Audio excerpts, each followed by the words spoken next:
Party ఫిరాయింపు నోటీసులపై సమాధానాలు ఇచ్చిన 8 మంది ఎమ్మెల్యేల వివరణలపై తమ అభ్యంతరాలను అఫిడవిట్ రూపంలో అందజేయాలని ఫిర్యాదు చేసిన సంబంధిత బీఆర్ఎస్ ఎమ్మెల్యేలకు శాసనసభ కార్యదర్శి వి నరసింహాచార్యులు మరోసారి లేఖలు పంపించారు.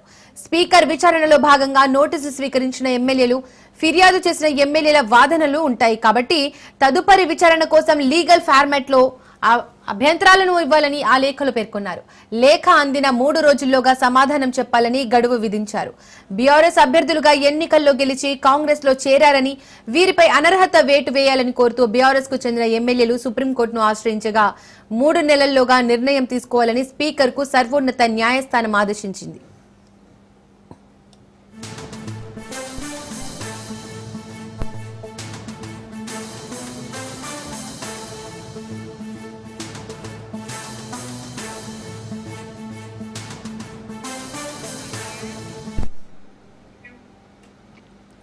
సభాపతి వీరి నుండి వివరణ కోరుతూ నోటీసులు జారీ చేయగా తాకీదులు అందుకున్న 10 మంది ఎమ్మెల్యేలో Gadwal MLA Bandla Krishnamohan Reddy, Serilingampally MLA Arikepudi Gandhi, Jagtial MLA Sanjay, Patancheru MLA Gudem Mahipal Reddy, Banswada MLA Pocharam Srinivas Reddy, Rajendranagar MLA Prakash Goud, Chevella MLA Kale Yadaiah, Bhadrachalam MLA Tellam వెంకట్రావులు, స్పీకర్ గడ్డం ప్రసాద్ కుమార్లు లిఖితపూర్వకంగా సమాధానాలిచ్చారు. వీరితో పాటు నోటీసులు స్వీకరించిన Station Ghanpur MLA Kadiyam Srihari, Khairatabad MLA Danam Nagender మాత్రం ఇంకా సమాధానాలు ఇవ్వలేదని తెలుస్తోంది.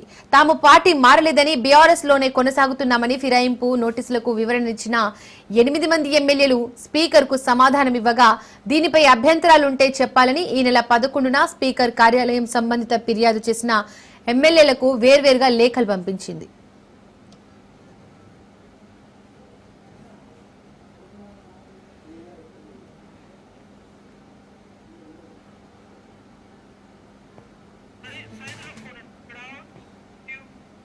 దీనికి సంబంధించి మోర్ డీటెయిల్స్ మా ప్రతినిధి సైదులు అందిస్తారు. సైదులు, దీపిక, పార్టీ మారిన ఎమ్మెల్యేలకు మరోసారి స్పీకర్ నోటీసులు ఇచ్చారు. అదేవిధంగా పార్టీ ఫిరాయింపులపైన టీఆర్ఎస్ పార్టీ ఎమ్మెల్యేలు ఫిర్యాదు చేశారు. కొంతమంది వారికి కూడా స్పీకర్ నోటీసులు ఇచ్చారు. అంటే ఎందుకు ఫిర్యాదుదారులకు నోటీసులు ఇచ్చారంటే పార్టీ మారని మీరు చెప్తున్నారు, పార్టీ లేదని పార్టీ మారినటువంటి ఎమ్మెల్యేలు చెప్తున్నారు.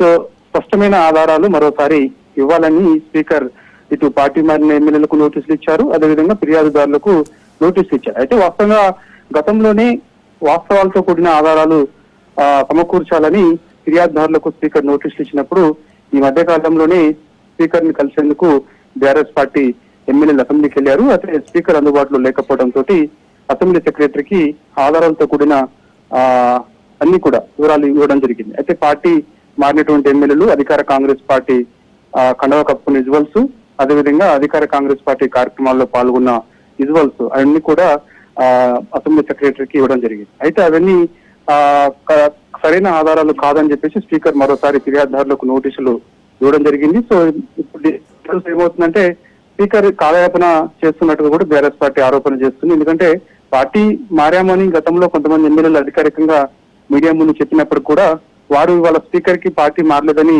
చెప్పడం సరైనది కాదు. ఆ ఆధారాలతో కూడిన వివరాలను కూడా మేము ఇచ్చినప్పుడు ఎందుకు స్పీకర్ సరైన సమయంలో నిర్ణయం తీసుకోవడం లేదని బీఆర్ఎస్ పార్టీ ఆరోపణ చేస్తుంది. సుప్రీంకోర్టు గైడ్లైన్స్ ప్రకారం సుప్రీంకోర్టుకి వెళ్ళినప్పుడు పార్టీ ఫిరాయింపులపైన బీఆర్ఎస్ పార్టీ వెళ్ళినప్పుడు స్పష్టంగా చాలా తీర్పు ఇచ్చింది. అంటే స్పీకర్ 3 నెలల్లో పార్టీ మారిన ఎమ్మెల్యేలపైన చర్యలు తీసుకోవాలని సూచన చేసింది. ఆ సూచన తూచా తప్పకుండా స్పీకర్ పాటించాల్సిన అవసరం ఉంటుంది. సుప్రీంకోర్టు తీర్పును కూడా ఆ కాపీని మేము స్పీకర్ కి అందించామని బీఆర్ఎస్ పార్టీ ఎమ్మెల్యేలు చెప్తున్నప్పటికీ కూడా వారు ఇస్తున్నటువంటి వివరణ సరిగా లేదని స్పీకర్ మరోసారి నోటీసులు ఇవ్వడం ఏంటని బీఆర్ఎస్ పార్టీ ఆరోపణ చేస్తుంది. సో అవసరమైతే మరోసారి స్పీకర్ ని కలిసి ఈ యొక్క పార్టీ ఫిర్యాదుదారులు ఎవరైతున్నారో, పార్టీ మారినటువంటి ఎమ్మెల్యేలు ఎవరైతున్నారో వారు వివిధ పార్టీ కార్యక్రమాల్లో పాల్గొన్నటువంటి విజువల్స్, అదేవిధంగా అధికారికంగా మీడియా ముందుకు వచ్చి మాట్లాడినప్పుడు కొన్ని విజువల్స్ అవన్నీ కూడా మరోసారి స్పీకర్ కి ఇచ్చే అవకాశం అయితే కనిపిస్తుంది. ఇక పార్టీ మారినటువంటి ఎమ్మెల్యేలు మాత్రం మేము ఎక్కడ పార్టీ మారలేదు, బీఆర్ఎస్ పార్టీలోనే 2023 శాసనసభ ఎన్నికల సమయంలో గెలిచాము, బీఆర్ఎస్ పార్టీలోనే కంటిన్యూ అవుతున్నాము. కానీ ముఖ్యమంత్రి రేవంత్ రెడ్డిని మేము అభివృద్ధిలో భాగంగా మాత్రమే మా నియోజకవర్గంలో కొన్ని అభివృద్ధి చేయాల్సిన అవసరం ఉంటుంది. దానిలో భాగంగానే మేము ముఖ్యమంత్రి రేవంత్ రెడ్డిని కలిశాము.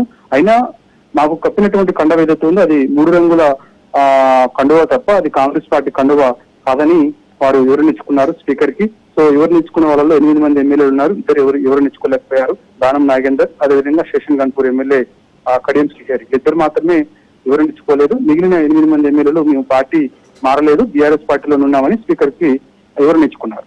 అయితే ఇప్పుడు పార్టీ మారారని చెప్పేసి వారందరూ ఇచ్చినటువంటి వివరణ సరైనది కాదని చెప్పేసి మరోసారి బీఆర్ఎస్ పార్టీ ఎమ్మెల్యేలు స్పీకర్ ని కలిసి ఆధారాలతో కూడిన వివరాలన్నీ కూడా ఇచ్చేందుకు సిద్ధమైనప్పటికీ కూడా ఈ మధ్య కాలంలో స్పీకర్ అందుబాటులో లేకపోవడం, అసెంబ్లీ సెక్రటరీని కలవడం, అసెంబ్లీ సెక్రటరీకి ఇవ్వడం. సో ఇప్పుడు స్పీకర్ తిరిగి మళ్ళా ఇటు పార్టీ మీరు మారారని చెప్పేసి మరొకసారి ఆధారాలు పార్టీ మారలేదన్నట్టుగా మీరు మాకు సరైన ఆధారాలు ఇవ్వాలని పార్టీ మారినటువంటి ఎమ్మెల్యేలకు నోటీసులు స్పీకర్ ఇవ్వడం.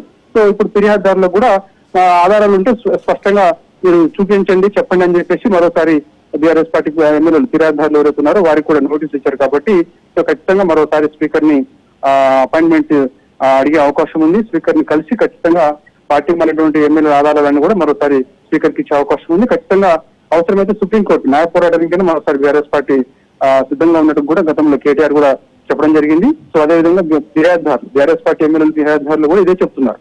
స్పీకర్ సరైన సమయంలో నిర్ణయం తీసుకోకపోతే మాత్రం, కాలయాపన చేస్తే మాత్రం ఖచ్చితంగా మరోసారి మేము న్యాయస్థానం ఆశ్రయిస్తాం, సుప్రీంకోర్టుకి వెళ్తాం. ఎందుకంటే సుప్రీంకోర్టు చాలా స్పష్టంగా చెప్పింది, పార్టీ ఫిర్యాదు ఎమ్మెల్యేల పైన 3 నెలల్లో స్పీకర్ చర్యలు తీసుకోవాల్సిందే అని చాలా స్పష్టంగా తీర్పిచ్చినప్పటికీ కూడా ఈ విధంగా కాలయాపన చేయడం సరైనది కాదని చెప్పేసి కూడా బీఆర్ఎస్ పార్టీ ఎమ్మెల్యేలు చెప్తున్నారు. కాబట్టి సో చూడాలి, మరోసారి స్పీకర్ అపాయింట్మెంట్ తీసుకున్న తర్వాత ఈ యొక్క పార్టీ మారినటువంటి ఎమ్మెల్యేలు యొక్క ఆధారాలు, అంటే కాంగ్రెస్ కండువ కప్పుకున్నటువంటి విజువల్స్, అదేవిధంగా ఇతర పార్టీ కార్యక్రమం అంటే కాంగ్రెస్ పార్టీ అధికార కార్యక్రమాల్లో పాల్గొన్న విజువల్స్ అన్ని కూడా మరోసారి స్పీకర్ కి ఇచ్చే అవకాశం ఉంది. స్పీకర్ అదే విధంగా కాలయాపన చేస్తే మాత్రం మరోసారి సుప్రీంకోర్టు మెట్లు కూడా ఎక్కే అవకాశం కనిపిస్తుంది BRS party. Thank you Saidulu.